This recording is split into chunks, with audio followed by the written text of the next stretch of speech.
ஒவ்வொரு ஸ்கூல் பக்கத்துலேயும் சின்ன சின்ன பெட்டி கடைங்க இருக்கும். நீங்கள் போவீங்க, மத்தியானம் ஏதாவது சாக்லேட் ஏதாவது வாங்கி சாப்பிடுவீங்க, இல்லை பேனா பென்சில் ஏதாவது வாங்குவீங்க. அங்கே போய் பாருங்கள், அங்கே ஒரு ஸ்டிக்கர் ஒன்று ஒட்டியிருப்பாங்க. அந்த ஒவ்வொரு கடையிலையும் பார்த்தீங்கன்னா இது போதைப் பொருள் விற்காத கடை அப்படின்னு சொல்லி ஒரு ஸ்டிக்கர் ஒன்று ஒட்டியிருப்பாங்க. அந்த ஸ்டிக்கரில் ஒரு வாட்ஸ்அப் நம்பர் இருக்கும். அந்த ஸ்டிக்கரில் ஒரு டோல் ஃப்ரீ நம்பர் இருக்கும். அந்த டோல் ஃப்ரீ நம்பரும் அந்த வாட்ஸ்அப் நம்பரும் பார்த்தீங்கன்னா நேரடியாக என்னுடைய கண்காணிப்பில் இருக்கும். வரக்கூடிய ஒவ்வொரு கம்ப்ளைண்ட்ஸையும் முழுமையாக ஆய்வு செய்து விசாரித்து அதன் மீது நடவடிக்கை எடுக்கக்கூடிய பொறுப்பும் கடமையும் எனக்கு இருக்கிறது. ஆனால் மெசேஜ் வரணும்ல, இன்ஃபர்மேஷன் வரணும்ல. சரி சார், நாங்கள் இவ்வளோ இன்ஃபர்மேஷன் கொடுக்குறோம், எங்களுக்கு என்ன சார் பண்ணுவீங்க? இருக்கா அந்த கேள்வி? கேள்வி இருக்கா? சார், நாங்கள் நிறைய இன்ஃபர்மேஷன் கொடுக்குறோம், மாவட்டத்திலேயே அதிகப்படியான இன்ஃபர்மேஷன் கொடுத்தது நான் தான் சார், நான் என்ன சார் பண்ணுறது, எனக்கு என்ன பண்ணுவீங்க?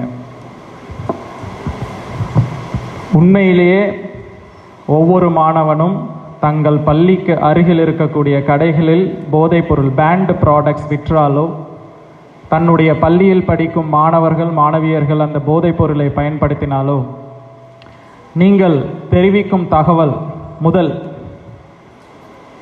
விஷயம் என்னன்னா, உங்களுடைய ஐடென்டிட்டி கண்காணிக்கப்படும். யார் அந்த தகவல் கொடுத்தாங்க அப்படிங்கிறது யாருக்குமே தெரியாது.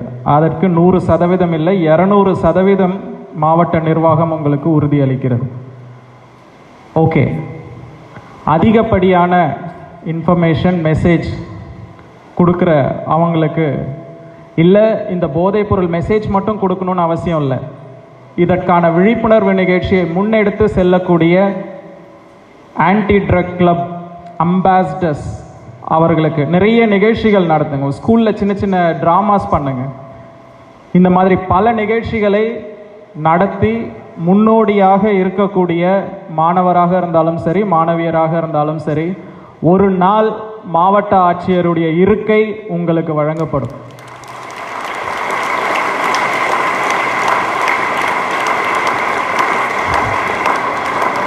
மாவட்ட ஆட்சியர் உங்களுக்கு கீழ் வேலை பார்ப்பார், உங்கள் சொல்லுக்கு கட்டுப்படுவார். எல்லோருக்கும் நிறைய கனவுகள் இருக்கும், வாழ்க்கையில் நிறைய சாதிக்கணும் அப்படின்னு சொல்லிட்டு நிறைய விஷயங்கள் நம்ம கனவு காணும். இங்கே இருக்கக்கூடிய ஒவ்வொரு மாணவருக்கும் நிச்சயம் ஒரு கனவு இருக்கும். கனவு இல்லாத மாணவரோ மாணவியரோ யாரும் இருக்க முடியாது இல்லையா? அப்படி கனவு இல்லாத மாணவர்கள் இருக்கிறீர்கள் என்றால் தயவு செய்து இந்த ஹால்ல இருந்து வெளியில போகும்பொழுது உங்கள் கனவை தீர்மானியுங்கள்.